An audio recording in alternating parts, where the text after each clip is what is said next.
So before we start, why don't we take in a deep breath and exhale, and inhale and exhale. Just feel your body de-stress and let your shoulders relax. And we're going to start this Bible reading.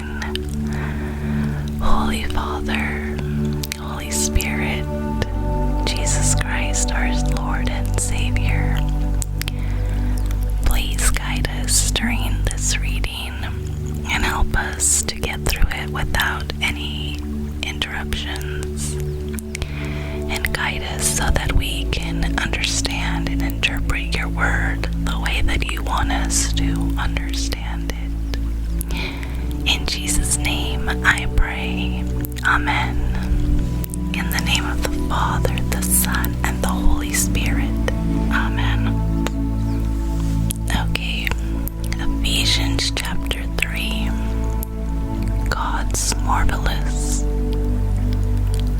plan for the Gentiles. For this reason, I, Paul, the prisoner of Christ Jesus, for the sake of you Gentiles. Surely you have heard about the administration of God's grace that was given to me for you. That is the mystery made known to me by revelation. As I have already written briefly. In reading this, then, you will be able to understand my insight into the mystery of Christ, which was not made known to people in other generations, as it has been now revealed by the Spirit to God's holy apostles and prophets. This mystery is that through the gospel the Gentiles are heirs, together with Israel, members together of one body, and sharers together in the promises in Christ Jesus.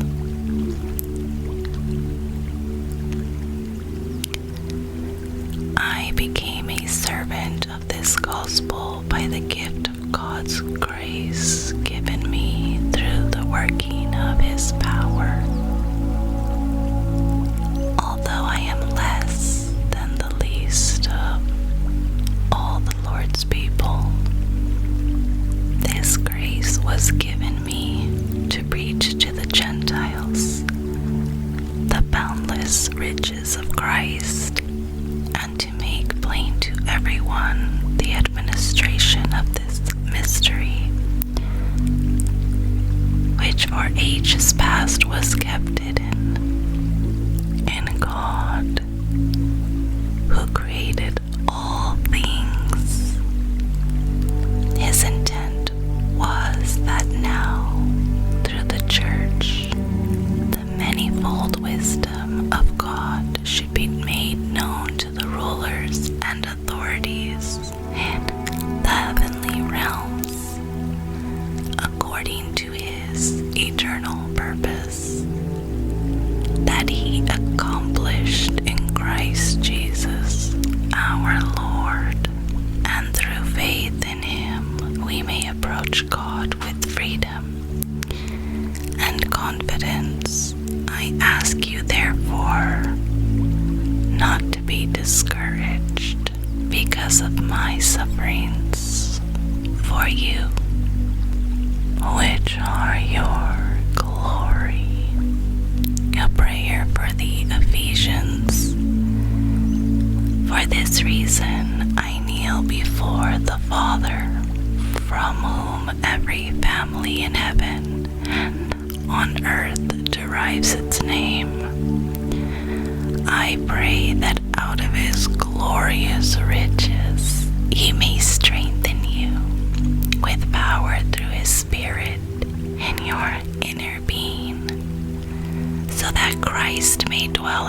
hearts through faith. And I pray that you, being rooted and established in love, may have power together with all the Lord's holy people to grasp how wide and long and high and deep is the love of Christ, and to know this love that surpasses knowledge, that you may be filled to the measure of all the fullness of God.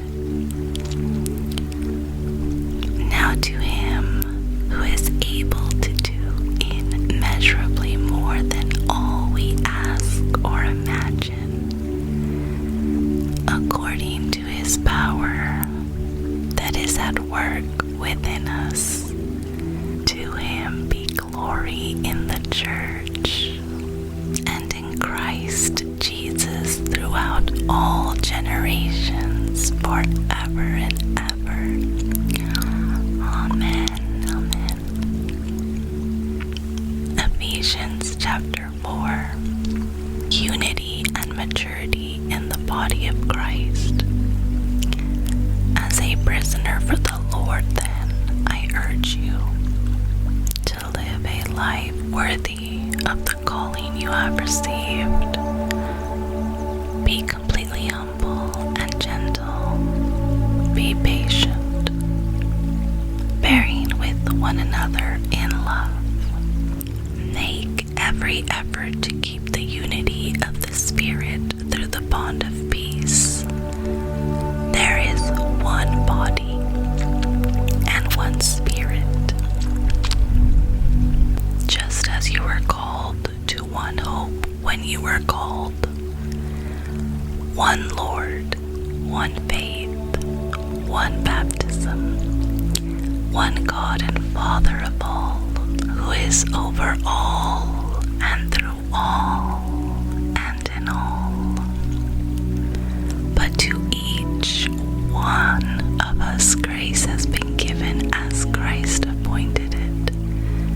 This is why it says, when He ascended on high, He took many captives and gave gifts to His people. What does He ascended mean, except that He also descended to the lower earthly regions? He who descended is the very one who ascended higher than all the heavens in order to fill the whole universe. And so Christ Himself gave the apostles, the prophets, the evangelists, the pastors, and teachers to equip His people for works of service, so that the body of Christ may be built up until we all reach unity in the faith and in the knowledge of the Son of God, and become mature, attaining to the whole measure of the fullness of Christ. Then we will no longer be infants, tossed back and forth by the waves and blown here and there by every wind of teaching, and by the cunning and craftiness of people in their deceitful scheming. Instead, speaking the truth in love, we will grow to become in every respect the mature body of Him who is the head, that is, Christ. From Him the whole body, joined and held together by every supporting ligament, grows and builds itself up in love as each part does its work. Instructions for Christian living. So I tell you this and insist on it in the Lord, that you must no longer live as the Gentiles do, in the futility of their thinking. They are darkened in their understanding and separated from the life of God because of of their hearts. Having lost all sensitivity, they have given themselves over to sensuality,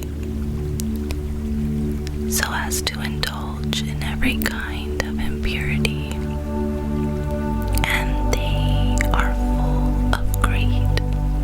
That, however, is not the way of life you learned when you heard about Christ and were taught in Him in accordance with the truth, that is Jesus. You were taught with regard to your former way of life to put off your old self, which is being corrupted by its deceitful desires, to be made new in the attitude of your minds, and to put on the new self, created to be like God in true righteousness and holiness. Therefore, each of you must put off falsehood and speak truthfully to your neighbor, for we are all members of one body. In your anger, do not sin. Do not let the sun go down while you are still angry, and do not give the devil a foothold. Anyone who has been stealing must steal no longer, but must work, doing something useful with their own hands, that they may have something to share with those in need. Do not let any unwholesome talk come out of your mouths, but only what is helpful for building others up according to their needs, that it may benefit those who listen. And do not grieve the Holy Spirit of God, with whom you were sealed from the day of redemption. Get rid of all bitterness, rage and anger, brawling and slander, along with every form of malice. Be kind and compassionate with one another, forgiving each other, just as the Christ Lord forgave you. Amen. So I think we're going to stop there, and I will finish Ephesians chapter 5 and 6 another day, because I'm recording. It's like 8 p.m. It's technically still daytime here in California because of summer. There's a lot of noise and a lot of cars driving by, and I thought it would be a good time to record, but actually it's like the worst time to record. I usually record late in the night, and I just want to make sure that there's no distractions or background noise. But anyways, it kind of works out because we've been reading 2 chapters every video, so we don't make it too long. But I hope that you enjoyed it, and I send you all love and blessings, and remember to be kind to each other. Try not to get angry with each other. We are all one body of Christ, with Christ as the head, and we need to show love and respect to each other. And I know it's hard, believe me, it's hard for me too. I also suffer from a bad temper, and I can be very fiery, but reading the Bible and doing ASMR has really helped me to stay calm and be kinder and pick my battles. And we have the Word of God that literally gives us instructions on how to live a Christian life. So it's hard, but we can do it as long as we help each other and help build each other up. So I hope this helped you to learn something new. That's the thing I love about the Bible. Every time I read it, I find something new. So God bless you all, and I will see you all in the next video. And if you want to continue to watch videos like this, or if you like this video, consider subscribing and liking this video for more Bible readings, and I will see you in the